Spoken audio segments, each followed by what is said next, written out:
শুভ রথযাত্রা বন্ধুরা। আজকে আমি বাড়িতে জিলিপি বানাচ্ছি।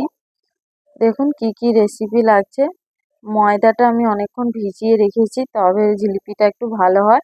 এই বাটিটা 1 কাপ ময়দা নিয়েছি, ওইটা চালের গুঁড়ি, আর অল্প একটু বেকিং সোডা, আর পরিমাণ মতো নুন। দেখুন বেকিং সোডা ঠিক অতটাই আমি নিয়েছি, তাই অতটাই দেখাচ্ছি। পরিমাণ মতো নুন, আর ঘিটা আমি অ্যাড করিনি, এখন অ্যাড করে দিচ্ছি। আপনারা দিতে পারেন, নাও দিতে পারেন।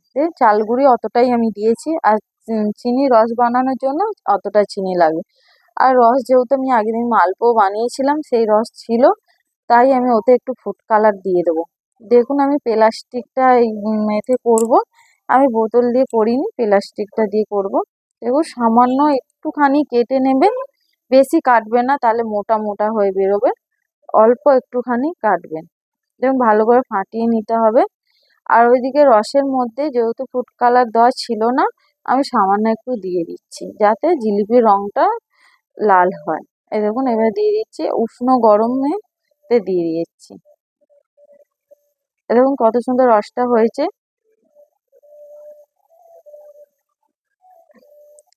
এবার ওটা একটু নাড়াচাড়া করে উনুনটা এটা বন্ধ করে দেবো।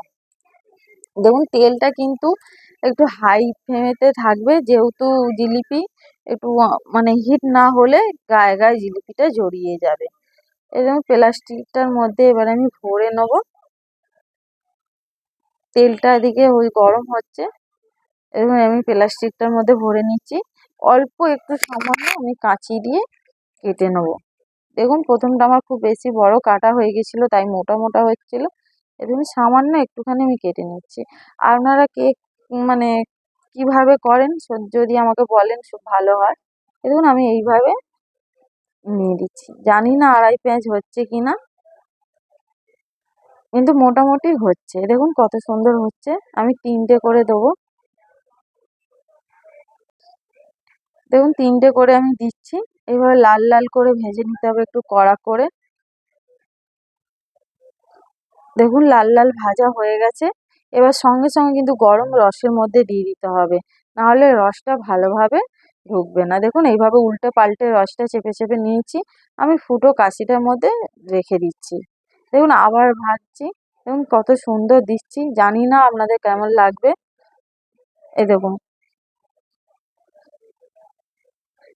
আবার লাল লাল করে ভেজে নিতে হবে। দেখুন এইভাবে ভালো করে ভেজে নিতে হচ্ছে, একটু লাল লাল হবে ভাজাটা। এখন ভাজা হয়ে গেছে, এবার তুলে নেবো। তুলে কিন্তু সঙ্গে সঙ্গে রসের মধ্যে ঢুকিয়ে এরকম হাতা দিয়ে বা আপনার ছানটা থাকলে চেপে চেপে দেবেন, রসটার মধ্যে ঢুকে যাবে। দেখুন কি সুন্দর হয়ে গেছে রথযাত্রার জিলিপি। আপনারা যদি ভালো লেগে থাকে অবশ্যই কমেন্ট করবেন। টাটা।